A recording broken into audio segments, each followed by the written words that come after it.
બાબરાના ગમા પીપળિયા ગામમાં લક્ષ્મણ દાદાના ઘેર રામજી મંદિરે વરસતા વરસાદમાં પણ રાબેતા મુજબ કૃષ્ણ જન્મ ઉત્સવની ઉજવણી ધામધૂમથી કરવામાં આવી અને કૃષ્ણ જન્મ ઉત્સવ નિમિત્તે ધૂન કીર્તન અને નંદકીર આનંદભયો જય કનૈયાલાલ કી તેમજ પછી કૃષ્ણના રાસથી વાતાવરણ કૃષ્ણમય બની ગયું તેમજ બળેલ પીપળિયાથી 80 વર્ષની ઉંમરે ભગવાન દાદા કથિરિયા તેમજ ગમા પીપળિયા ધૂન મંડળી ખોડા દાદા ચોવટિયા સામત બાપા કાનગડ મનુભાઈ સગર બાલાભાઈ પાનશેરિયા મગનભાઈ ચોવટિયા જાદવભાઈ કયાર તેમજ તેમની ધૂન મંડળીએ બધાને કૃષ્ણ ઘેલા કરી દીધા। રિપોર્ટર ભાનુભાઈ પાનશેરિયા ગમા પીપળિયા।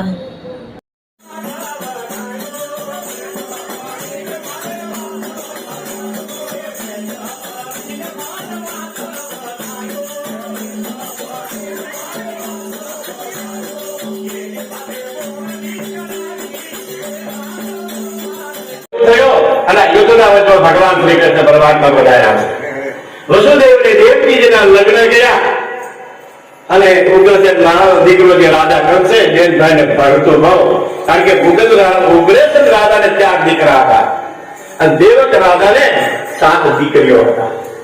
जैन भाई ने बहुत संबंध હતો वसुदेव की સાથે લગ્ન થયા અને ઘોડેસવારથી રથમાંથી બેસી અને વાળા માટે સીમાડા સુધી આવે છે। સીમાડા સુધી વડાનો રાજા કંસ આવ્યો છે અને બ્રહ્મની વાણી થઈ એ રાજા કંસ જેને તું વડાવા જઈ રહ્યો છો એનો આંખનો ગર્ભ તારો નાશ કરશે। આવું જે સાંભળ્યું અને કડિયાના ઘોડાના અસોડાનો ઘા કરી અને દરવા દીધી હાથમાં દેવકીજીનો સપનો પકડીને મારવા તૈયાર થયો। વસુદેવજી મહારાજ કહે હે રાજન તારે તારી જઈને કેટલો સંબંધ અને આટલો બધો ક્રોધ આવ્યો ક્યાંથી? તો કે બ્રહ્મની વાણી થઈ આનો 8મો ગર્ભ મારો કાળ છે આને મારી નાખો એટલે જન્મ ન થાય। વસુદેવજી મહારાજ કહે રાજા એક તો સ્ત્રી જાતિ એમાંય તારી બહેન છે એને મારવામાં સ્ત્રી હત્યાનું પાપ સુધરવા દે હું તને વચન આપું એના જેટલા સંતાનો થશે એટલા હું તને પરત આપતો છે બસ। અને વસુદેવજી માથે વિશ્વાસ ધારણ કર્યો પણ છતાં એને વિશ્વાસ રહ્યો નહીં અને જેલમાં બેઈને ભૂલ્યા। ભગવાનના માન બાપ 18 વર્ષ સુધી જેલમાં ગયા। પ્રથમ માસે ફૂલ જેવા દીકરાનો જન્મ થયો। વસુદેવજી મહારાજ રાજા કંસ પાસે લઈ ગયા।